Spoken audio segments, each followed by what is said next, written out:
everyone, and welcome back to my channel. Today we will be reviewing our December 2020 net worth. This is something we have been tracking now for a few months. We actually decided to first start tracking this because of One Big Happy Life's videos. If you have not seen Tasha's videos, I highly recommend checking them out. They're some of my favorite good financial information videos. They're extremely informational, and so it's really great to get a better understanding about all the different ways that you can be saving and different debt repayment strategies. I would highly encourage checking them out. I will go ahead and leave a link down below to their channel if you are interested. So today we're going to be going over first all of our assets. They are listed in the order of highest to lowest, and you'll see here that we actually own two houses. One is for a rental property that we own. That being said, though, that mortgage is in our name, and so if we were to sell the house, that would be money that would be coming to us. So I do count that as both an asset and a debt.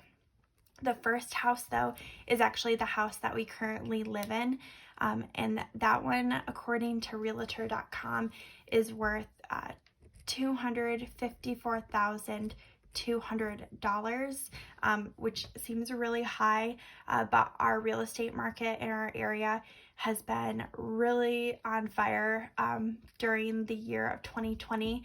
It's been climbing quite a bit over the years, but this is a pretty big leap from what we first bought the house at the end of 2019. And so the mortgage that we owe on that, I will detail out a little bit later after I'm done going through our assets. So our next house, that is the duplex, that is our rental property, that currently is worth $194,100, which is also a lot more than what we purchased that for. It's in the same area as our other house that we currently live in, so I'm not surprised that our rental property estimates are pretty high right now. The next two things that we own that are worth a lot of money are our cars. The first is my car, which is $15,780. I do drive a 2018 Buick Encore, so it is a pretty new car, and we're currently working to pay that one off. The next car is $14,258. It is a Chevy Equinox, because I swear every household in the Midwest owns one. We do as well. Luckily, we don't owe any money on that car ever. We bought that one originally in cash. Okay, the next asset that we have is my husband's 401k through his employer. Currently, he has $13,761. This number fluctuates quite a bit as the markets go up and down, but we do contribute to it every single paycheck.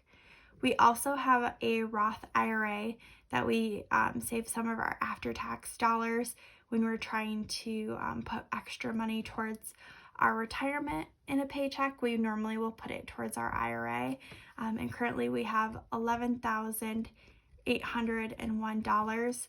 We actually just opened that in 2019, so we've done a pretty good job of putting as much money away into that IRA as we can. The next is our bank account. This includes our emergency fund as well as our major savings goals and seeking funds. Right now it is at $12,470. Next is an old 403B from a previous employer of mine. I haven't rolled it over. I just really haven't had the time to do so. There's been a lot of great opportunities to do so, but the fees in this account are so low, and the amount of money that the 403B investments have earned me over the year are at like 23%, something crazy like that. So I haven't really been very motivated to roll over that money into any of our other accounts. Right now it is at $7,351. The next asset that we have is my current 401k, and that we do contribute to this one every single paycheck. Right now we are at $6,922 in that account. Next is our business checking account. I do include this as an asset because technically it's money that we earned. We just are typically saving it up for taxes, unexpected maintenance, and we also are hoping to purchase a new roof within the next 5 years. So it is definitely a pretty big savings account for the house that I was talking about earlier in the video. So the business account currently has $6,907 in it. Our next accounts are through a few different areas. I just named them stocks because I didn't really feel comfortable with having you know exactly the companies that we've invested in. If you would like a more detailed video about how we choose to go about investing, feel free to comment down below. I'd be more than happy to make a video on that. I just didn't think right now was the right time. So I just put it as just general stocks. The first one is $4,004. My mom actually just told me about this one probably a week or two ago. My great-grandfather invested in a company and put a little bit of money in for all of his children, his grandchildren, and his great-grandchildren. And even though he's passed away probably for maybe 10 years now, I finally was given the banking information for that account. So I don't know how much he originally put in, but that's how much is in there right now. It was pretty cool to receive that. I'm not sure if I'm going to liquidate that account and put it maybe somewhere else within our portfolio, or what I'm going to do. If you've ever had a time in which you found out that there's a little bit of extra money that someone else invested for you, let me know what you did with it if you're interested in sharing. I would love to hear more about other people's experiences. Our next account is some more stocks, and we have $2,281 in that account. It is not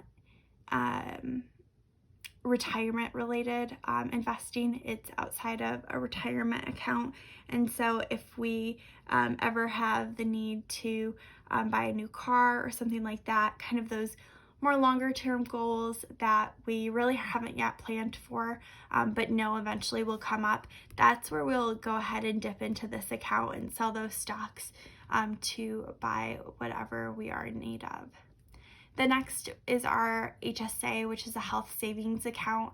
Our employer every single year gives us a certain amount of money that they put right into our health savings account for us. And then throughout the year, we also contribute a little bit as well.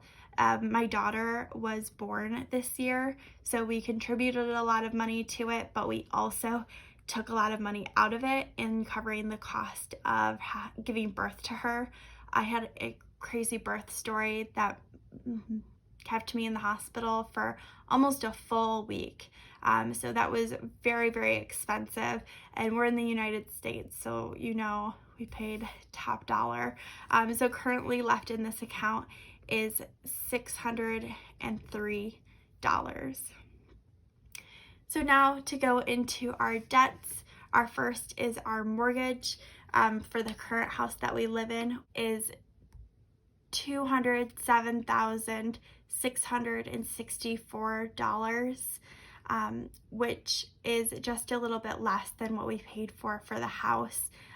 We did have to only contribute 5% to the down payment on this house because it popped up on the market a little bit earlier than we were hoping to buy, and I've mentioned that in a few other videos, so if you want to learn more, feel free to poke around my channel.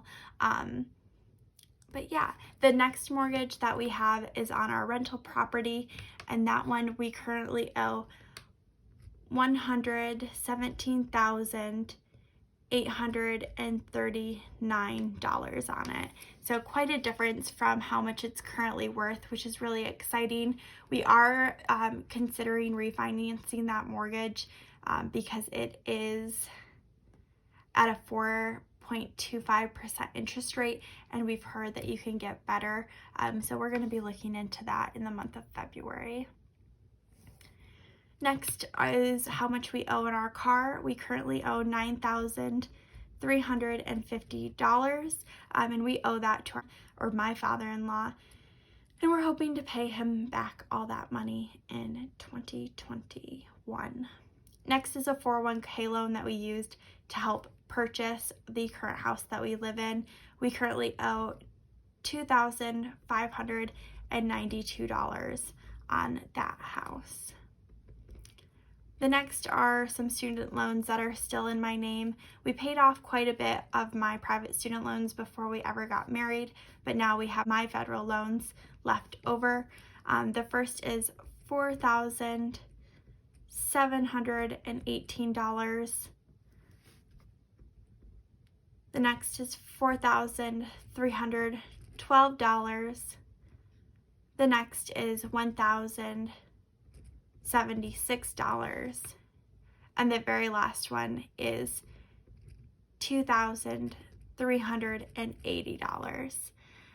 So for our total assets currently in our name, we have $544,438. And for our total current debts, we owe $349,930, bringing our total net worth to $194,508 total, which is a pretty good number to end the year on. We did just start tracking this in October, and we have increased our net worth by quite a bit since then. I'm hoping to update you guys monthly on how that's going. Obviously, it's going to fluctuate quite a bit. I assume that the housing market won't keep doing this well. It just can't. It wouldn't make sense. It would be exciting if it did, but that would be cool. And then we'll also be contributing more to our assets this year, as well as trying to get rid of some of our debts to increase our overall net worth. So if you are interested in following along in our journey, feel free to subscribe, and I hope you come back for more videos. Thanks. Bye.